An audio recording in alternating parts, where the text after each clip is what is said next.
Hello दोस्तों, welcome to math गुरु। जैसा कि कल से एक न्यूज़ वायरल हो रहा है कि 8 तारीख यानी सोमवार को जो है एनआईएस का एक इम्पॉर्टेंट केस का हेयरिंग है, जो कि विश्वनाथ सर के द्वारा किया गया है, जो कि ये सरासर गलत न्यूज़ है।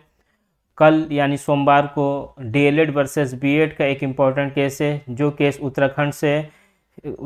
का एक्चुअल में बीएड और डीएलएड का जो एनआईएस डीएलएड का जो केस था वो उत्तराखंड से ही उठा था और उसका वहाँ से जीत मिलते मिलते सभी हाई कोर्ट में जीत मिला, लेकिन अंत में सुप्रीम कोर्ट से हमें हार का सामना करना पड़ा। तो एनआईएस डीएलएड का जो मुद्दा उठाया गया था, सबसे पहले उत्तराखंड में ही वहाँ की बीजेपी की गवर्नमेंट ने ही इस मुद्दे को उठाया था कि एनआईएस डीएलएड जो है किसी भी फ्रेश रिक्रूटमेंट के लिए जो है एलिजिबल नहीं है, तो वहाँ से ये मुद्दा उठा था। लेकिन सोमवार को कल जो होने वाला हेयरिंग है वो स्पेशली एनआईएस डीएलएड का मुद्दा नहीं है, वो उत्तराखंड के डीएलएड वर्सेस बीएड का एक केस है जो कि कल लिस्टेड है। उसमें एनआईएस डीएलएड का केस को ऑलरेडी पहले से टाइप किया गया था,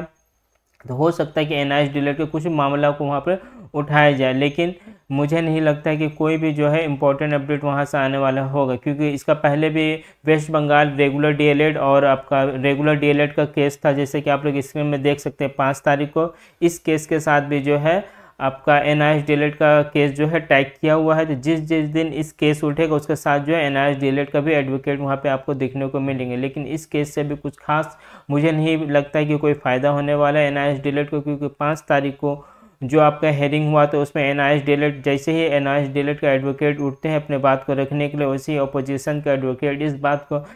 ऑब्जेक्शन लगा देते हैं कि एनआईएस डीएलएड का मामला ऑलरेडी जो है सुप्रीम कोर्ट से डिसाइडेड है और इनका जो है आपका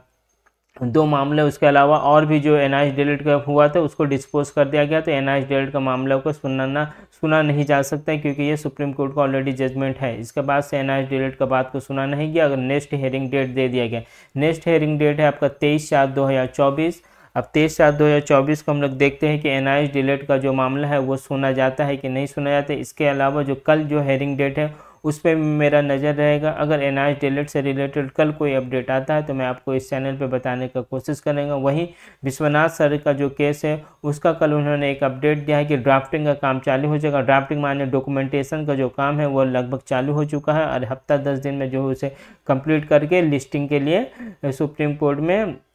दे दिया जाएगा, ऐसा विश्वनाथ सर का उम्मीद है। उसके अलावा जो लोक अदालत केस में एक केस करने का बात किया गया विश्वनाथ सर की टीम के द्वारा, तो आप लोगों से मैं रिक्वेस्ट करूंगा जो भी लोग गूगल फॉर्म अभी तक नहीं भरे हैं, मेरे इस यूट्यूब के चैनल में मेरा टेलीग्राम लिंक दिया हुआ, वहाँ से आप लोग मेरे टेलीग्राम लिंक में ज्वाइन होगा, वहाँ से आप लोग गूगल फॉर्म को फिलअप कर सकते हैं। आप लोगों से रिक्वेस्ट है कि गूगल फॉर्म ज़्यादा से ज़्यादा लोगों को बोलिए भरने, क्योंकि उससे क्या होगा एनआईएस जो बोर्ड है उसके ऊपर एक मेंटली प्रेशर दिया जाएगा कि 10 करोड़ का उसने धांधली किया, तो शायद उसके बाद एनआईएस जो है अपना मुंह कुछ खोले और सामने आए। तो मैं आप लोगों से रिक्वेस्ट करूँगा आप लोग उस गूगल फॉर्म को ज़रूर भरें। और कल का और 23 तारीख का केस का हेयरिंग है, अगर इससे रिलेटेड कोई नया अपडेट आता है तो मैं आपको इस चैनल पे आपको बताने का पूरी कोशिश करूँगा। अगर आप चैनल पर नए हैं तो चैनल को सब्सक्राइब करिए, दोस्तों के साथ शेयर करना ना भूलें। Thank you.